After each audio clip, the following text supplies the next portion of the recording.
He was just an old trucker with grease on his hands and regrets in his heart. She was a mother broken by grief with a silent son who hadn't smiled in over a year. Their worlds collided on a rainy night outside a roadside diner.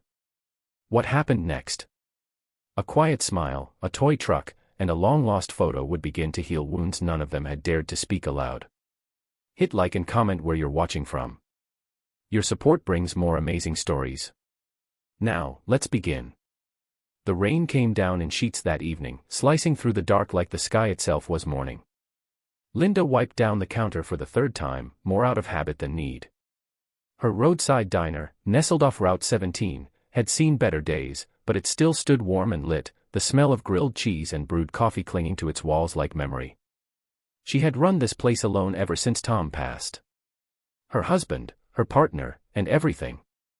Some nights the silence weighed more than others. The bell above the door jingled gently. A woman stepped in, rain dripping off her coat. She looked barely 30, soaked to the knees and holding the hand of a small boy. His face was pale, lips pressed in a line too serious for his age, maybe 8 years old, maybe younger. His name, she later said softly, was Liam. Linda smiled as they entered. "Sit wherever you like, hon. Warm yourself up." They chose a booth near the window. Emily ordered a tea. Liam said nothing. Just stared at the table. Linda brought over a cookie on the house, kiddo. It's magic. Helps with rainy day moods. Nothing. No glance, no blink, no movement. She reached behind the counter, pulled out a little toy pickup truck she kept for fussy kids. Rolled it across the table. Still nothing. From the corner, Jack watched. He was always in that booth. Quiet, thick beard, old denim jacket. A trucker who rarely spoke, only nodded when handed coffee. Emily's hands shook slightly as she sipped. Linda noticed. It was quiet except for the clock in the rain. After an hour, Emily stood up, thanked Linda, and turned to leave. But moments later, she came back and panicked. "My car won't start," she whispered. Jack stood, stretched slowly, and walked over. "Pop the hood," he said. Emily hesitated. "I ain't going to touch you," he added, voice steady. "Just can't watch you stuck in this storm." Emily blinked, then nodded. He headed into the rain. Jack's boots squatched in the mud as he knelt beside Emily's car. Rain pounded his shoulders, soaking through the fabric of his denim jacket, but he did not flinch. The rig he'd parked out back still rumbled faintly in the distance like a quiet old dog waiting loyally in the dark. He opened her hood with practiced hands, propped it up with one arm, then reached into his truck to grab a rusted metal toolbox and a small flashlight. Emily hovered nearby, worry etched into her face. "I think the battery's loose," he muttered, voice low, almost to himself. "And maybe a fouled plug." Emily wrapped her arms tightly around herself, glancing back toward the diner where Liam sat inside. "I don't know how to thank you," she said. Jack didn't respond. Just tightened a bolt, wiped a wire clean with the edge of his sleeve, and spat out the flashlight from his mouth. "You keep your boy dry and safe. That's thanks enough." From inside the diner, Linda stood behind the window, arms folded, watching the old man work. The expression on her face was unreadable. Somewhere between awe and sadness. A few more cranks, a few muttered curses. Then Jack gave the hood a firm slap. "Try it now." Emily slid into the driver's seat and turned the key. The engine coughed, shuddered, then roared to life. She gasped. "It's working." Liam, sitting quietly in the back, looked up through the rain street window. His eyes found Jack. The trucker stepped back, wiping his hands on a rag, ready to return to his booth and coffee. But then Liam did something unexpected. He smiled, a small, trembling smile that broke gently across his face like a crack of sunlight after a storm. Emily's eyes widened. "Oh my God." She jumped out of the car and ran to Jack. He smiled. "You don't understand. He hasn't smiled since his dad died last year. Nothing. Not even therapy." Jack stood frozen, his jaw clenched. His hand still held the greasy rag. He looked like someone who had just heard a language he thought he had forgotten. Linda met them at the door, a towel in hand. Get inside, both of you. That storm's not letting you pan a time soon. Jack lingered by the doorway, rain dripping from his hat. He said nothing, but his eyes, they were not the same. Back inside, the warmth of the diner wrapped around them like a blanket. Emily cradled her tea with trembling hands, her wet coat draped over the back of the chair. Liam sat beside her again, but this time there was a softness in his gaze. A flicker of something returned. Linda placed a warm towel around Emily's shoulders. You're both safe now. That's what matters. Jack stood near the door as if unsure whether to step fully inside. Linda gestured with a nod. Booth still yours and coffee's fresh. He hesitated, then sat back in his corner, the vinyl seat creaking beneath him. Linda poured him a refill, then added a slice of lemon pie to the table without asking. Jack stared at it, didn't touch it. Emily glanced over. I don't know how to explain what just happened, she said. Her voice was low, not just out of shyness, but reverence. It's like something cracked open in Liam.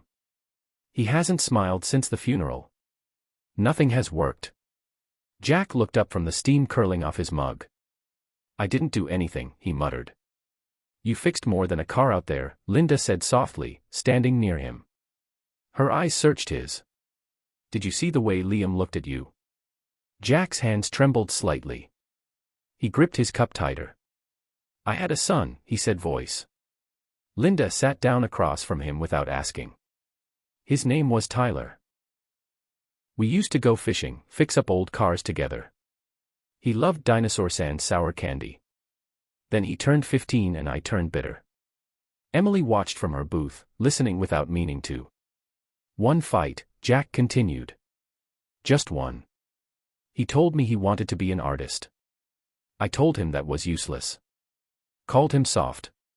He left. That was 14 years ago. Silence hung heavy over the booth. I sent letters. No replies. Tried his mom. Nothing. His eyes drifted to the window where the storm had softened to a drizzle. When that boy smiled at me tonight, it was like Tyler. Same eyes, same quiet. Linda reached across and placed her hand over his. Then maybe that was your second chance knocking, she said gently. What are you going to do with it? Jack didn't speak, but his fingers let go of the cup and moved toward the slice of pie. The next morning, the rain had passed, leaving behind wet pavement that gleamed under a pale blue sky. Linda unlocked the diner's front door at sunrise, flipping the close sign to open.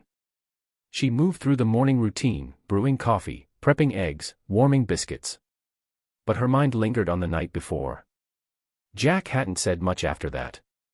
He finished the pie in silence, left a 20 on the table, and walked back to his rig. But his eyes had been different, like something long frozen had begun to thaw. By mid-morning, the regulars began trickling in. Linda kept glancing at the booth in the corner, still empty. Emily hadn't returned, but she'd left a note on a napkin before leaving the night before. Thank you for the warmth, for the kindness, for being part of a moment that gave my son a piece of himself back. Linda kept it folded in her apron pocket. The bell jingled around noon. Jack walked in, hair combed, shirt clean, same worn boots, but a step lighter. He nodded at Linda and took his usual booth. This time he placed something on the table.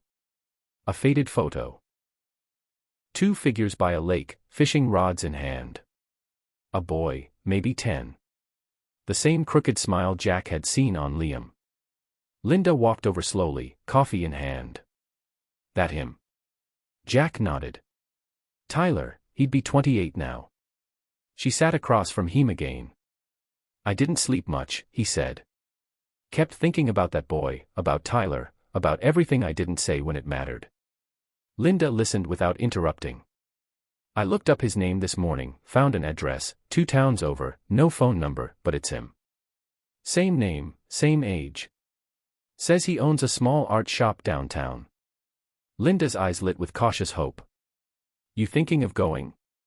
Jack nodded. Then he reached into his coat pocket and pulled out a small toy truck still in the package. It's the same one I gave Tyler when he was 6. I've had this spare for years. Was going to throw it away. He smiled faintly. But now I think I'm going to try fixing something a little older than an engine. Linda blinked back the emotion. She placed a hand on his and whispered, "Go find him." Jack clutched the toy like it was glass. "I will today." The bell above the diner door rang gently as Jack stepped out into the bright afternoon sun. The toy truck was tucked safely under his arm, the photograph folded carefully inside his jacket pocket. Linda stood in the doorway, watching him go with a hopeful smile that masked the lump in her throat. "Come back and tell me how it goes," she called after him. Jack gave a half-turn and nodded. "If I don't, it means I'm still fixing it." Then he climbed into his rig and rolled out of the lot, the low hum of the engine fading into the quiet of Route 17. 2 weeks passed. Linda kept busy. Customers came and went. The pie trays emptied. The coffee kept brewing. But every day she looked at that booth in the corner, hoping. Then one morning, the bell rang. She looked up and her breath caught. Jack stood there cleaner than ever. Beard trimmed, jacket fresh, and eyes brimming with something she hadn't seen before. Peace. He walked in slowly, but not alone. In one hand, he carried the toy truck, now clearly unwrapped, slightly scuffed, like it had been held with care. In the other, an envelope. Linda hurried toward him. "Jack." He smiled gently, and placed that truck on the counter. "Gave the real one to my boy. This one's for you. For your window in case another lost soul wanders in needing direction." Linda blinked fast. "And the envelope?" she asked. Jack opened it, revealing a hand-drawn card.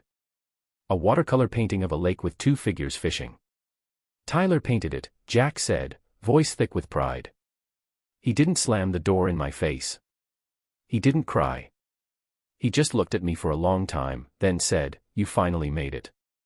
Linda's eyes welled. "What did you say?" "I said, 'I'm sorry.'"